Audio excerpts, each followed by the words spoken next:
Imagine you're playing a game of chess against the greatest player on Earth, Magnus Carlsen. Could you win? You might think that you stand no chance, but that's not true. You actually do stand a chance.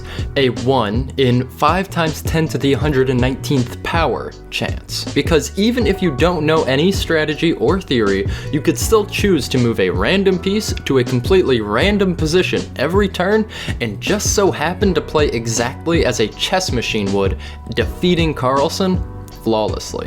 I do not recommend using this strategy though.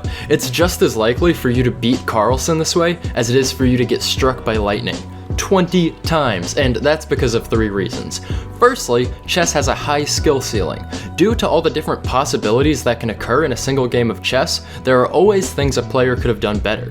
Becoming a grandmaster is a lifelong endeavor, but becoming a world-class tic-tac-toe player, that just takes 2 minutes and 41 seconds. This game has a dominant strategy. No matter how your opponent plays, as long as you follow these rules, you will always win or at least tie every time.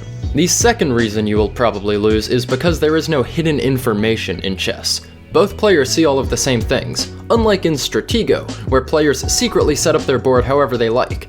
It plays similarly to chess, but because of hidden information, your opponent cannot distinguish your king from your pawn and has to deduce which is which based on how you play.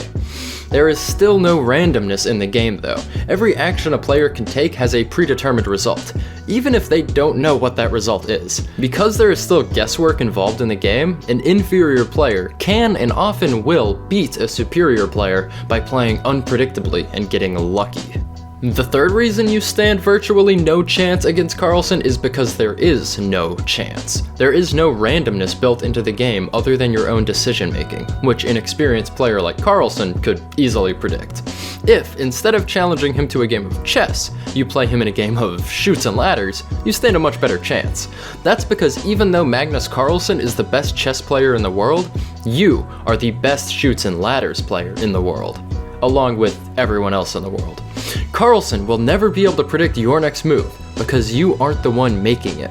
In the game, you roll a pair of dice, move your piece forwards the number of spaces determined by the dice, move forward or backwards depending on if you landed on a chute or a ladder, and that's it, actually. Whoever gets to the finish line first wins. Your dice determine everything. During the whole game, you don't even make any decisions. No matter what you do, your chances of winning are always 50-50. The entire game is basically just one big coin flip. These examples illustrate how chance mechanics disproportionately benefit the worst players, because despite being less skilled, they can still always just get lucky and pull a win out of nowhere. Few games are just all skill or all luck like these two though. Most usually fall somewhere in between, like Team Fortress 2, a video game famous for its well-balanced and fair rules. One rule stands out though: random critical hits. Every time you fire your weapon in TF2, there is a 2% chance that your shot deals triple damage. If some experienced player and a new player are in a gunfight, the more experienced player will usually win. But there is always a small chance that a new player gets a random crit and finishes the fight before it's even really started. The better player, of course, has the same chance to get a crit, but if the critical hits weren't there, he probably would have won anyways. They disproportionately benefit bad players. It's hotly debated for a reason. Many people who play this game think it's unfair. In 2018, there was a movement from a large part of the community to get random critical hits removed from the game entirely. But even after 4 years, random crits remain. I am a fan of random crits, I even put them in my own game. But the question still stands: why should a better player have to lose just because someone else got lucky? Is chance fair? Harvey Dent believes it's the only thing that is. But what even is fair? Does one player really deserve to win just because they've played the game longer? I mean, it does seem kind of arbitrary. Think about it. A new player, during their whole time playing a game, has won the game less times than somebody who's been playing it for years. The new player may appreciate the victory more than the experienced player, causing them to deserve it more? It's hard to say exactly what is fair, but a game where a newbie wins more often than an experienced player, if it could even exist, would probably be considered unfair. But would it be unfun?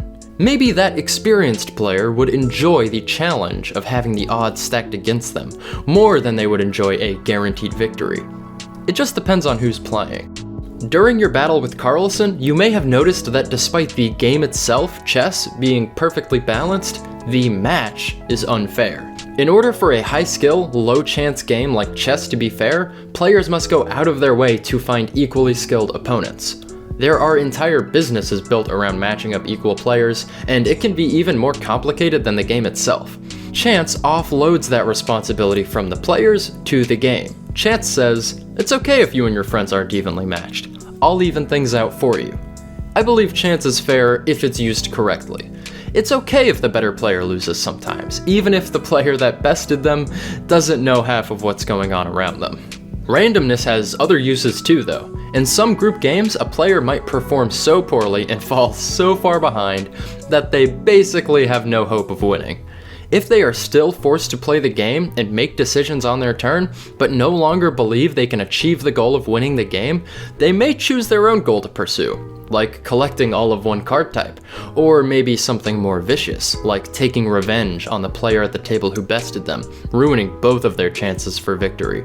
Game designers often safeguard against this by including hidden information in their games, preventing a player from really knowing whether they are winning or losing until the game is already over. They might also include chance elements, which allow a losing player to speed ahead if they can capitalize on a lucky streak. But what if you underestimate your chances and give up too early? In a situation like that, your belief about your chances changes your chances. And that doesn't just happen in games, by the way. In life, you may have goals you think are impossible, where the odds are stacked against you. But you don't ever really know what your odds of success are. They may be higher than you realize. The only way to guarantee failure is to forfeit. So keep playing, keep trying. Who knows, maybe you're better than you think you are. Or maybe you'll just get lucky.